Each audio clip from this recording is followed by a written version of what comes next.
Hello and welcome to our advanced PvP guide to crowd control. In this episode we'll be running through the different crowd control in Guild Wars 2, different uses and some of the more complex tactics involved.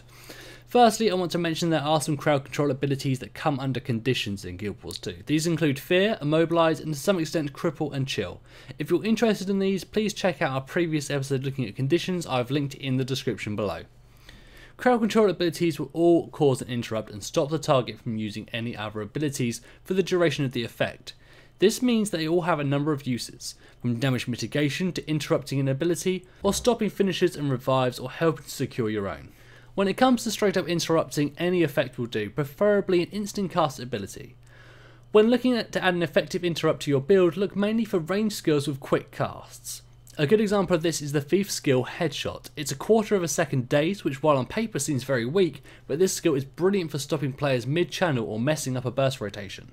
For finishes and revives, AoEs are often the kings. While skills like Headshot will do the trick, they're single target and often finishes and in particular revivals will involve multiple opponents. This makes AoE CC very important in team fights.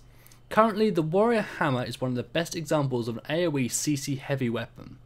While it has single target knockdown, it also has a jump burst ability providing an AoE stun for 2 seconds and an AoE melee ranged knockback.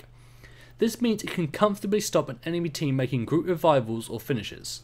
Of course, the direct counter to this is either stability or to fight fire with fire and have some AoE CC of your very own.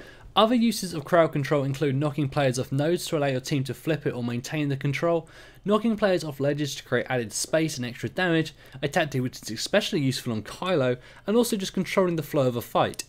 All crowd control skills are countered by the stability boon, making them have no effect.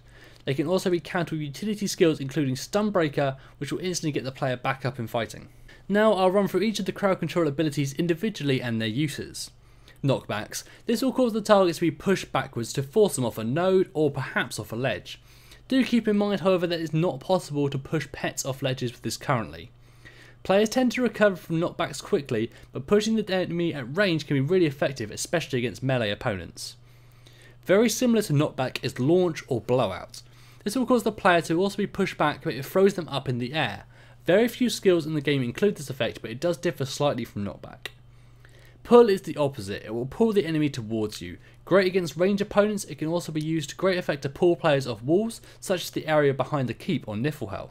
Stun will completely render a target useless for the duration of the ability, except if they use a stun breaker or any specific instant cast defensive skills.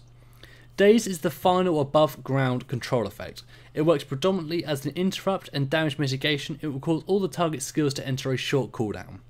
The last two effects only exist underwater and are float and sink. As you would imagine, they do just as you would expect.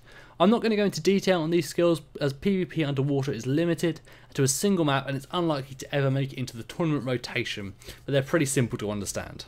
So now that we've covered the basic principles of crowd control and looked at different abilities available in game, I want to talk about the roles and importance of crowd control and how stun locking can be possible. Firstly, having some kind of CC in your build is very important.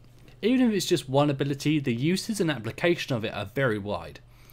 I've already mentioned interrupting and the importance in finishes and revives, but you can also use it to set yourself up for big burst combos by keeping your target in place, or to give your teammates a chance to escape or dish out some major damage.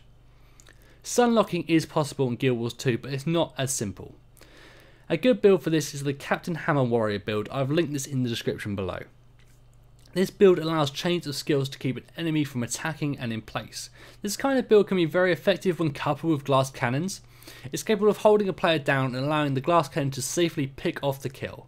Also, with this level of control, it's fully within the controller's power to pick up the kill on a squishy target, as they will be unable to get off any of their skills and the heal will be constantly interrupted.